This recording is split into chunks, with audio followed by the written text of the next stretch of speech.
오늘 본문 말씀은 그 유명한 오병이어의 사건을 기록하고 있습니다. 오병이어라는 말을 처음 들었을 때, 교회 오신 분들은 너무 유명한 사건이니까 잘 아시지만 새로운 분들도 있으니까 오병이어, 이 병자가 무슨 병인가? 콜라병인가? 이렇게 생각할 수 있지만 떡병자를 쓰죠. 그래서 오병이어라고 하면 떡 5개와 물고기 2마리를 말합니다.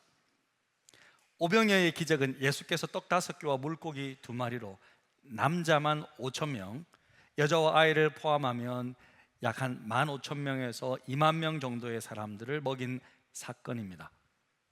어떻게 이 인원을 알았을까? 요한복음에는 없지만 마가와 누가복음에는 예수께서 제자들에게 100명씩 50명씩 앉게 하셨습니다. 그래서 정확한 인원 파악이 이루어질 수 있었어요. 이 사건이 제자들에게 얼마나 큰 충격이었냐면 마태, 마가, 누가, 요한 사복음서의 모든 책에 기록되어 있습니다. 이렇게 사복음서 모든 책에 기록되어 있는 사건은 드물거든요.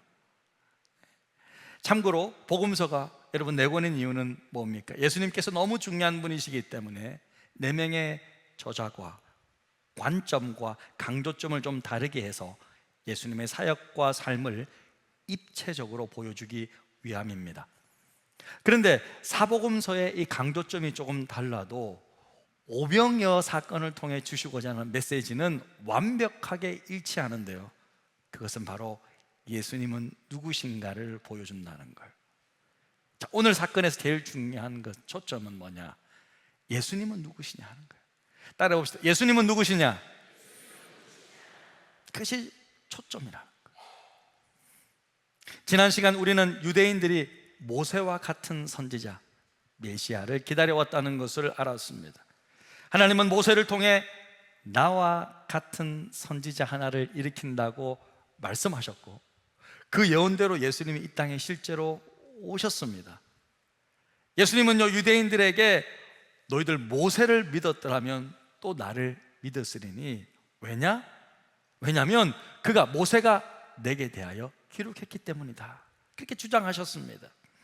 그리고 오늘 6장에서는요 예수님이 어떻게 모세와 같은 선지자가 되시는지를 곧바로 보여주고 있는데, 요한복음 우리가 조금 전에 읽었던 6장 1절에서 4절까지가 배경인데요, 이 배경을 보면요, 출애굽한 이스라엘 백성들의 상황과 비슷하다는 것을 좀 발견할 수 있습니다. 우리 1절에서부터 4절 한번 보겠습니다. 제가 읽어볼게요.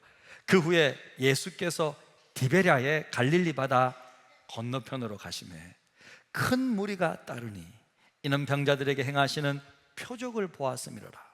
예수께서 산에 오르사 제자들과 함께 거기 앉으시니 마침 유대인의 명절인 유월절이 가까운지라. 자, 보세요.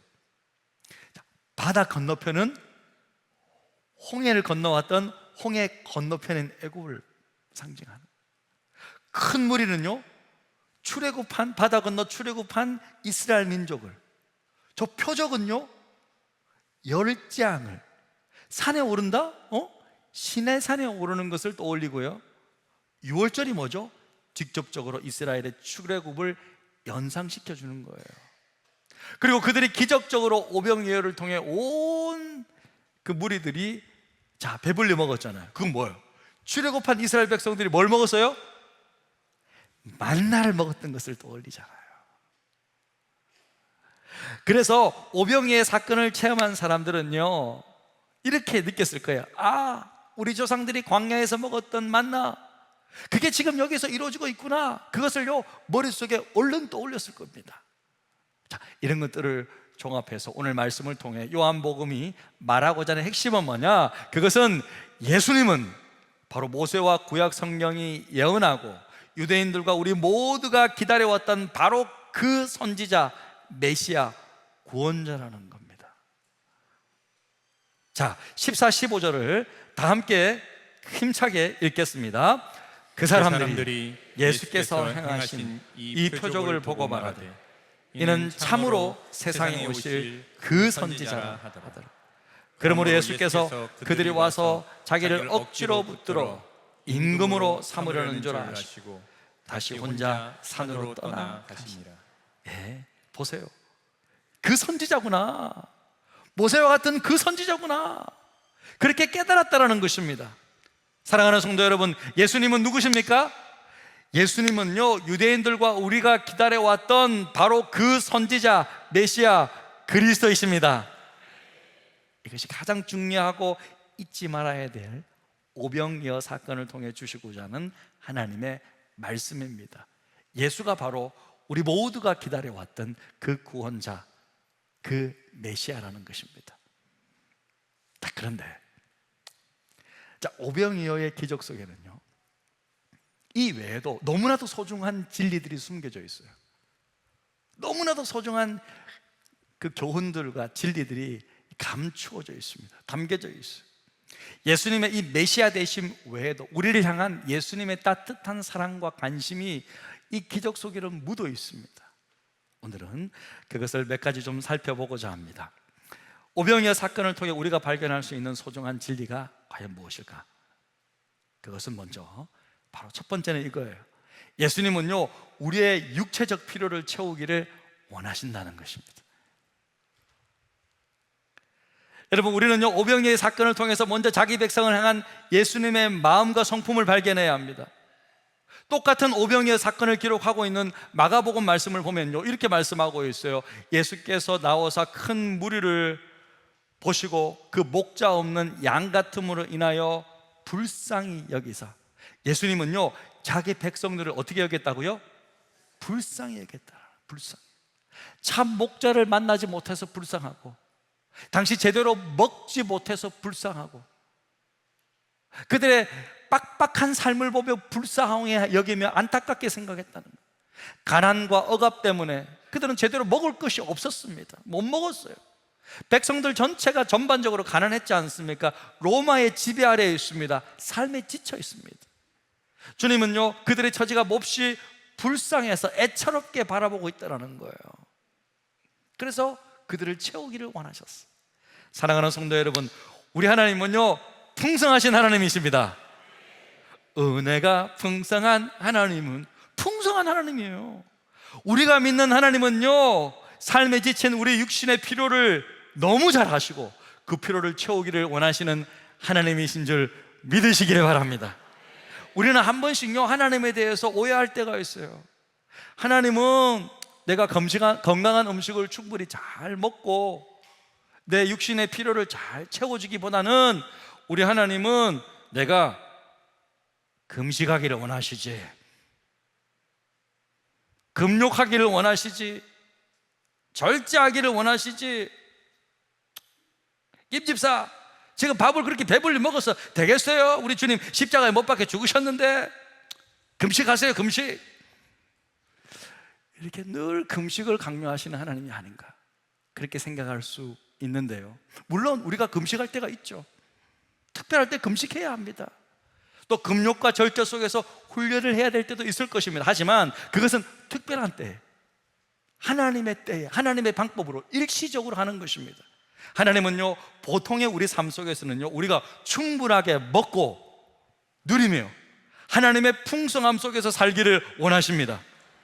여러분은 한번 생각해 보세요. 여러분은 여러분의 친자녀들을 볼 때, 아이들 키울 때 아이들이 잘 먹고 건강하게 잘 자라기를 원하십니까? 늘 못 먹고 그냥 깨작깨작하고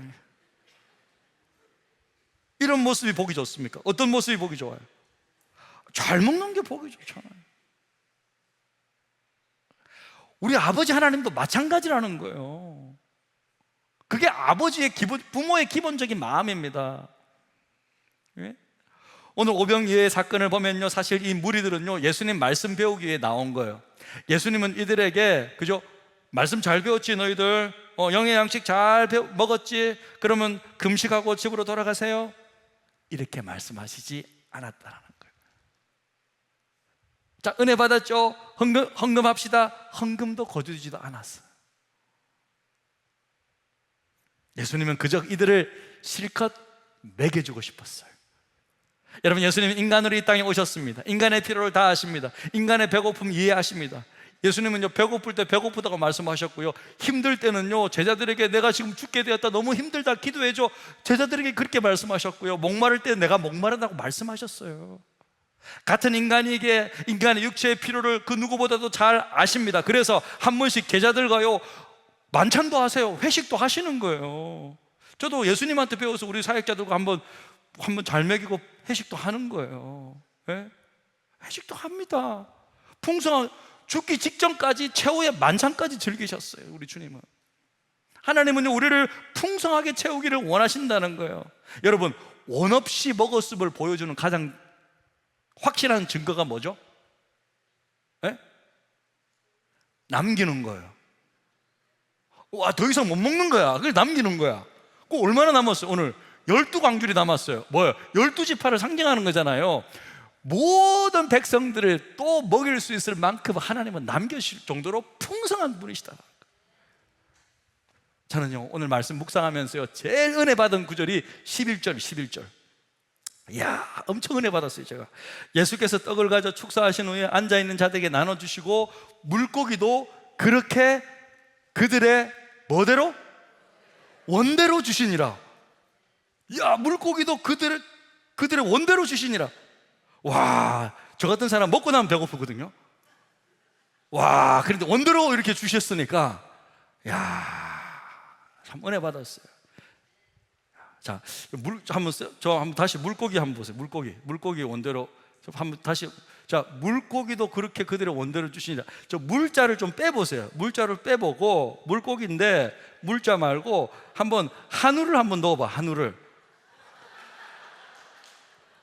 한우고기도 그렇게 그들의 원대로 주시니라. 딱 와닿지 않습니까? 딱 은혜되지 않습니까? 저는 한번 상상해 봤어요. 딱 와닿더라고요. 그런데 소고기를 우리의 원대로 먹으면 어떻게 될까? 콜레스테롤이 높아질 수 있어요. 그렇기 때문에 소고기보다는 우리 주님께서는 우리의 건강을 생각하셔서 물고기를 원대로 주셨다. 그렇게 말씀드릴 수 있겠습니다. 사랑하는 성도 여러분, 우리의 육체의 필요를 풍성히 채우시는 하나님께서 우리의 육신만 채우시겠습니까?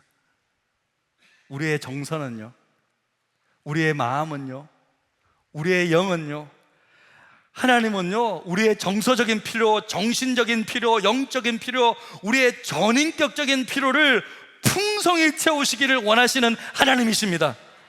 이것이 바로 우리 주님의 마음이라는 거예요. 자기 백성을 향한, 저와 여러분을 바라보는 우리 주님의 마음은 너희들을 잘 먹어라, 너희들 필요를 채우라. 하나님은 기본적으로 우리를, 자녀를 그렇게 하기를 원하세요. 채워주시기를 원하십니다. 그 하나님의 마음을, 예수님의 마음을 이 오병이어의 사건을 통해서 여러분 발견하시기를 주님의 이름으로 축복합니다. 그리고 오병이어 기적을 통해 우리가 배울 수 있는 또 한 가지 소중한 진리가 있는데요, 그게 뭐냐면 이거예요. 예수님은요, 나를 향한 계획이 다 있다라는 것입니다. 따라해 봅시다. 나를 위한 계획이 다 있습니다. 오늘 말씀을 보니까요, 예수님은 유독 빌립에게서 어디서 떡을 사야겠냐고 물어요. 왜 그럴까? 우리 잠깐 지도를 보면 오늘 티베리아라는 도시에서, 티베리우스인데 지금도 있어요. 저 도시가 티베리우스, 저 곳에서 벳세다로 강 건너 간 거예요. 우리 성기순례팀 배 타봤죠? 저렇게 벳세다로 간 겁니다. 저 벳세다에서 오병이어의 사건이 이루어졌는데, 저 벳세다를 딱 보면요, 저는 봤거든요. 보면요, 잔디가 엄청 넓어요. 그러니까 수천 명, 수만 명 안고도 남아요, 저 땅이. 그러니까 쫙 이렇게 되어 있어요. 그래서 예수님 아마 섰으면 다 보였을 거라고요. 저곳에 갔는데 빌립은 벳세다 출신이에요. 그래서 빌립에게 물어본 거예요. 동네를 잘 아니까. 예? 그리고 주님은요, 제자들에게 돈이 없다는 것도 잘 알고 계십니다. 그들의 힘으로 이 많은 사람들을 먹일 수 없다는 것도 알고 계세요. 그래서 주님은 이미 계획을 다 가지고 계셨습니다. 그럼에도 불구하고 빌립에게 물었던 거예요. 주님의 질문을 정확히 한번 보시겠습니다. 5절입니다. 같이 읽겠습니다. 예수께서 빌립에게 이르시되 우리가 어디서 떡을 사서 이 사람들을 먹이겠느냐 하시니. 자, 주님의 질문의 핵심이 뭐죠? 어디서, 그러니까 어디로부터 떡을 얻을 수 있느냐? 그러니까 음식의 공급의 출처를 물어보는 거죠. 참된 음식의 공급의 출처를 주님은 딱 물었습니다. 질문했어요. 답은 뭡니까? 정답은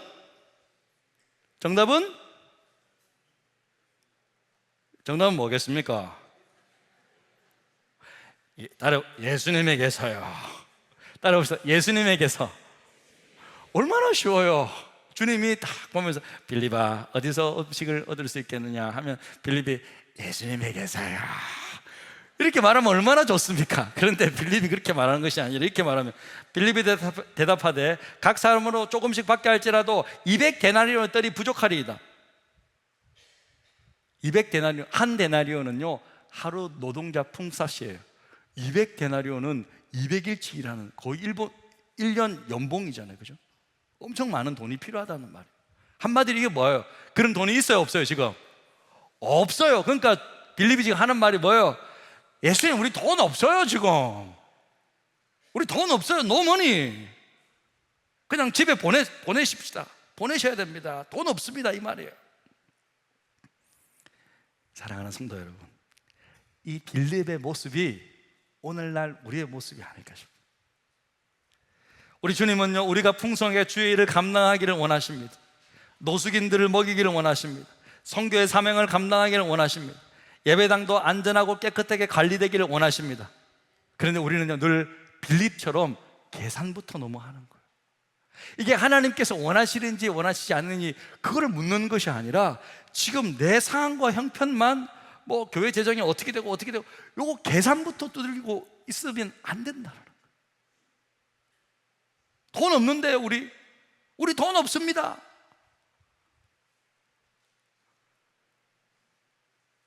그런데 예수님은요 뭐예요? 우리를 위한 계획이 다 있다는 것입니다. 다 계획이 있고요 어떻게 하실지 알지만 그래도 우리를 테스트하시기 위해서 질문해. 빌립을 테스트하기 위해서 시험하고자 물어본 것이었습니다. 자 6절인데요 같이 읽겠습니다. 이렇게 말씀하시면 친히 어떻게 하실지를 아시고 빌립을 시험하고자 하십니다. 어떻게 하실지 주님은 다 아신다라는 거예요. 예수님은 계획을 다 가지고 있다라는 거예요. 사랑하는 성도 여러분, 하나님은요 우리가 모르는 계획들을 다 가지고 계십니다. 가끔씩 리더는요 말을 안 할 때가 있어요. 예? 하지만 다 계획이 있단 말이에요. 예전에 우리 4월달에 청년 비전 수련회 갈 때도 어떤 우리 한 분이 와가지고 출발할 때가 다 됐는데 목사님 우리 이제 곧 출발하는데 왜 어떻게 진행되는지 뭐 말을 안 해주세요. 뭐 어떻게 돼요? 비행기는 뭐 어떻게 되고 막 물어보시더라고요. 저는 몰랐죠. 하도 바쁘니까. 그래서 내가 말 안 했나? 하면서 이제 그때 말해줬어요. 하지만 말은 제가 안 하지만 리더는 뭐요? 다 계획을 가지고 있어요. 이미 1년 전에 저는 다 계획을 해놨어요. 성기순례도요 1년 전에 이미 다 계획해놨어요. 다 가지고 있습니다. 이렇게 교회 리더도 다 계획을 가지고 있는데 하나님은 오죽하겠습니까? 하나님은요 우리를 향한 완벽한 계획을 가지고 계시는 줄로 믿습니다. 하나님은 예레미야 선지자가 시위대 뜰에 갇혔을 때 아직 그 선지자가 감옥에 갇혀 있을 그때에도 계획을 가지시고 이렇게 말씀하셨습니다. 예레미야 33장 1절에서부터 3절 같이 읽겠습니다. 예레미야가 아직 시위대 뜰에 갇혀 있을 때에 여호와의 말씀이 그에게 두 번째로 임하니라. 이르시되 이를 행하시는 여호와 그것을 만들며 성취하시는 여호와 그의 이름을 여호와라 하는 이가 이와 같이 이르시도다. 너는 내게 부르짖으라. 내가 내게 응답하겠고 내가 알지 못하고 크고 은밀한 일을 내게 보이리라.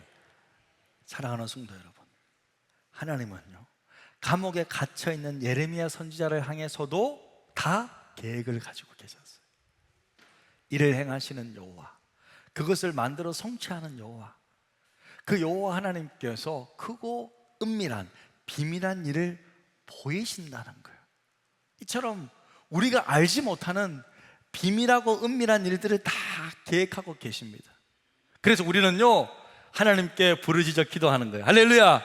하나님, 우리에게 이제 보여주십시오. 간절히 기도할 때, 부르짖어 기도할 때 하나님은 나를 향한 그 계획을 보여주시고 이루어 주시고 신실하게 인도해 주실 줄로 믿습니다. 하나님은 우리를 풍성하게 채워주실 계획을 가지고 계세요.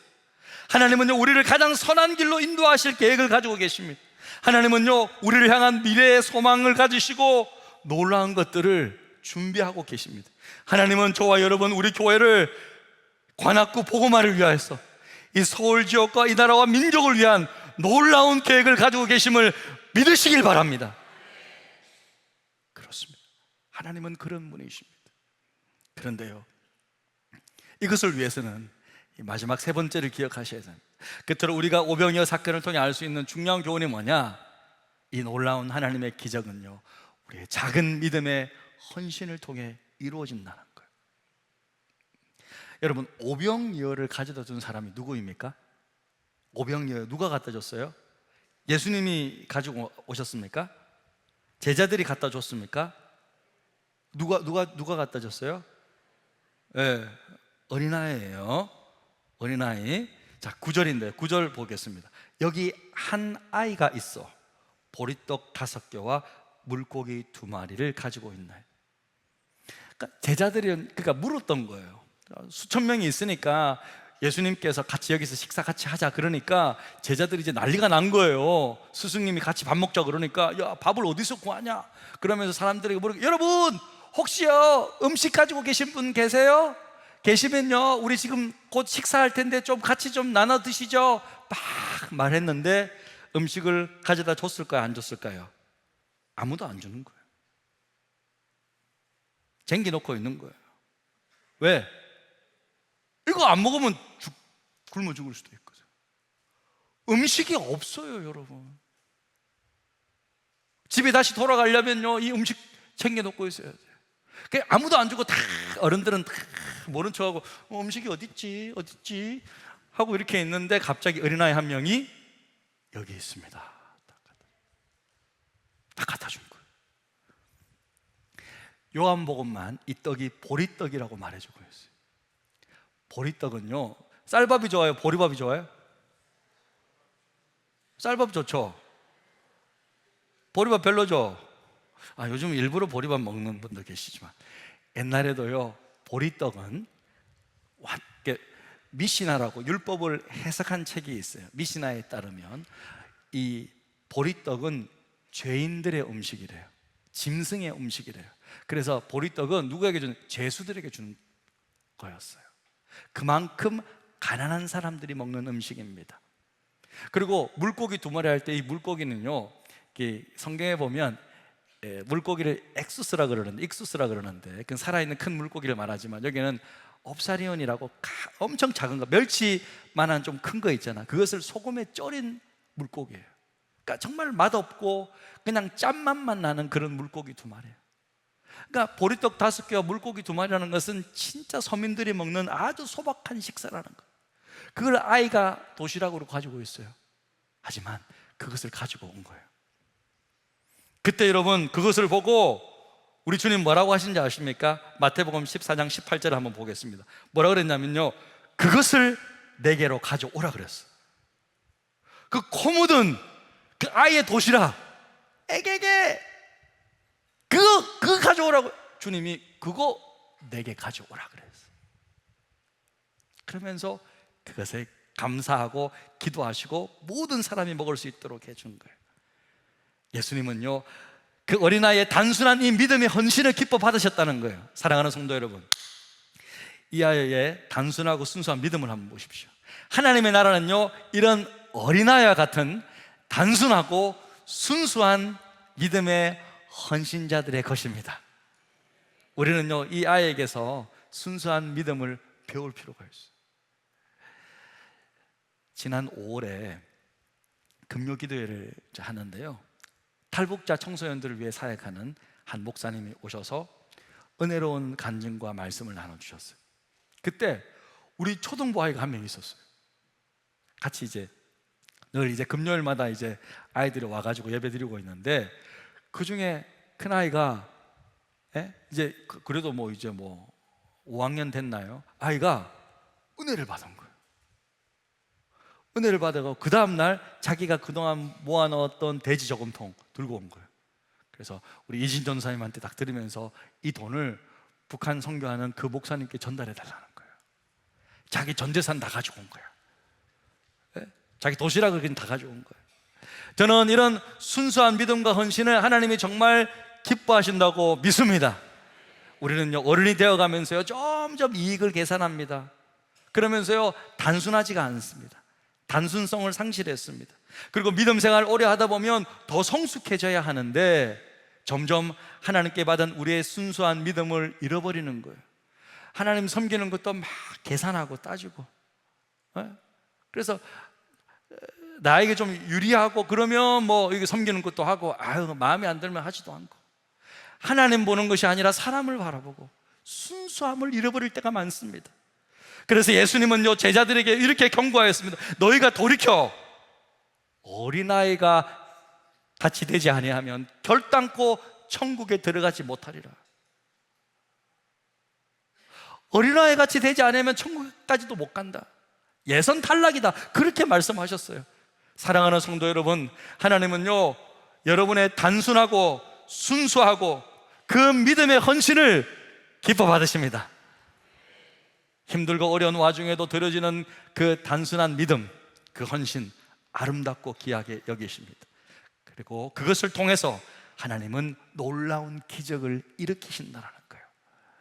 지금 우리 교회가 추진하고 있는 모든 일들은요, 여러분의 크고 작음을 떠나서 이렇게 단순한 믿음 가지고 늘 주님과 교회의 일에 헌신하며 섬겨온 여러분들의 아름다운 믿음 때문인 줄로 믿습니다. 하나님은요, 이 단순한 믿음과 헌신을 기뻐 받으실 것입니다. 이제 말씀을 마칩니다. 사랑하는 성도 여러분, 하나님은요, 나를 향한 계획, 우리 가정을 향한 계획, 우리 교회를 향한 놀라운 계획을 가지고 계십니다. 하나님은요, 풍성한 계획을 가지고 계십니다. 때가 되면 이 하나님의 계획이 이루어질 것입니다. 하지만 이 모든 계획들이 이루어지기 위해서는요, 오늘 그 기적을 어떻게 경험했는지 보십시오. 단순한 작은 믿음의 헌신을 필요로 했습니다.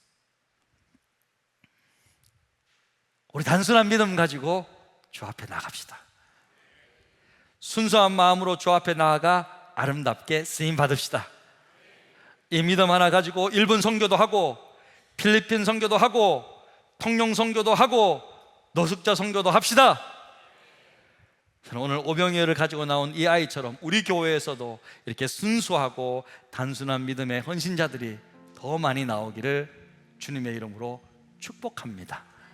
우리 자녀들 가운데서, 우리 청년들 가운데서, 우리 젊은 부부들이, 그리고 우리 장로님들이, 우리 권사님들이, 우리 안수집사님들이, 또 우리 집사님들이, 그리고 저를 포함한 우리 사역자들이 하나님께서 귀하게 쓰시는 단순한 믿음의 헌신자들이 다 되시기를 주님의 이름으로 축복합니다. 제가 말씀 생각하면서 이 찬양으로 주님 앞에 나아갔으면 좋겠습니다.